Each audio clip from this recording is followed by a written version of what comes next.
你们是否有办法进去？既然对方都这么说了，萧炎自然是猜到了他们肯定有着进入其中的方法。那个入口就在那具黑色尸骸中。萧炎的双眸看了看那巨大的黑色尸骸，只不过只露出了头颅在血水平面上。再仔细一看的话，那双空洞无比的眼眶倒是有些异样。难道你想的不错，进入血水中的入口就是从那具尸骸的眼眶中进入，因为那个就是唯一的入口。其中一位御魂解释道。知晓了进入血水中的入口后，萧炎先是有些惊讶。惊讶的是，连入口都是如此的另类。他们的身影快速地掠进那黑色尸骸的空洞眼眶中后，竟是出现了一道带有潮湿的漆黑通道。在那些御魂的带领下，萧炎依旧是跟在后面。毕竟他对这里的环境不熟悉，有这些御魂带路，那自然会给萧炎减少不必要的时间。通道内没有任何异常，很快他们就来到了通道的尽头。那里有一道微弱的光芒，并且那出口并不是固态，而是犹如是什么兽嘴一般，一张一合。这饶是令的萧炎长了见识。在这后面就是炼化御魂的核心之地了。那位御魂说道。炼化御魂的核心之地，那岂不是就是玉心的所在地？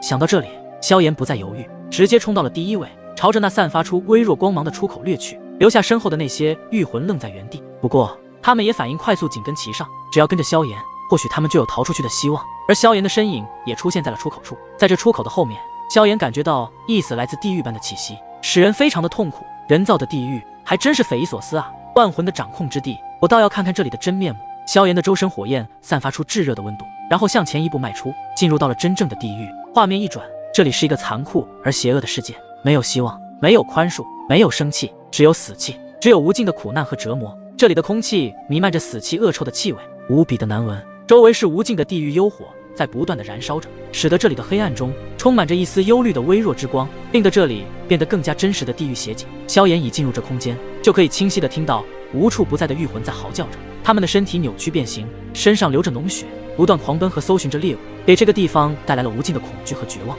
更是有些御魂看到有活人进来，直接是咬牙咧嘴，对着萧炎暴冲而去。而且越来越多的御魂都想要吃掉萧炎，全部蜂拥而上。结果在距离萧炎不远的距离后，那些散发出哀鸣声的御魂竟是被一团混色的火海包裹其中，最后竟是硬生生的将那些御魂瞬间焚烧殆尽。不过他们被焚烧后变成了黑气，后又凝聚出身体扭曲的形态，吃惊地看着萧炎。怎么回事？这活人的身上怎么有神火？其中一位御魂一眼就看出了萧炎施展的火焰乃是大纣神物神火，眼中带着一丝惧意。哦，你们也认识神火？既然认识，那就没有妨碍我，不然我也不介意将你们彻底的抹杀。萧炎将混色火海收敛在自己的体内，而在手掌心上竟是升腾起一道紫色的火焰。随着这紫色火焰的出现，就连这些御魂都闻到了死亡的气味，因为这道紫色的火焰中有着一股灭世之威，就算是御魂拥有重生的力量，怕是在这一道火焰之下都能够将其彻底的抹除殆尽。这就是灭世神火的恐怖之处。萧炎的灭世神火展现出来后，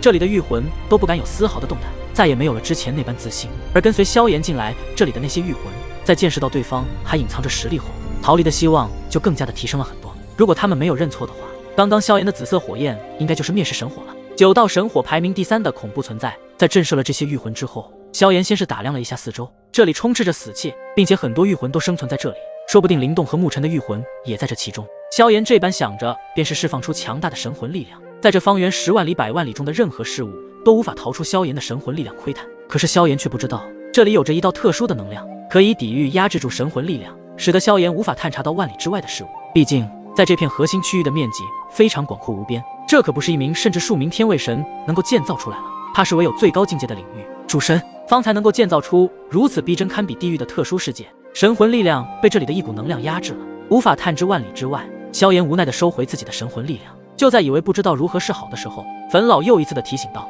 小家伙，你仅仅只靠着神魂力量，自然是无法冲破这里的那股能量，但是你可以利用神魂天级施展出神魂镇压，或许有可能穿透这股能量。闻言，萧炎有些不敢相信，因为自己的神魂镇压是攻击而不是探查，但既然是冯老这么说了，那肯定不会有假。最后萧炎也在自己那半信半疑的状态下，施展出自己的神魂天级第2招神魂镇压，一股强大神魂力量在萧炎的识海中荡漾而起。比起之前单独施展神魂镇压时的感觉有所不一样，现在萧炎的识海中可没有了汹涌澎湃的大浪，而是变成了无比平静的海水，只有水面有微弱的震荡波纹。然后萧炎将识海中的这一道平静海水般的神魂力量以自己为中心爆发而出，一种强大的神魂力量瞬间穿透了这里的那道能量屏障，开始对万里之外的区域扫荡而去。那扩散巅峰速度非常之快，而萧炎的神魂力量以神魂镇压的姿态释放出来后，集中精神用心去感受每一个御魂的哀嚎，试图从中找到灵动和牧尘的踪迹，试图去感知灵动和牧尘的御魂。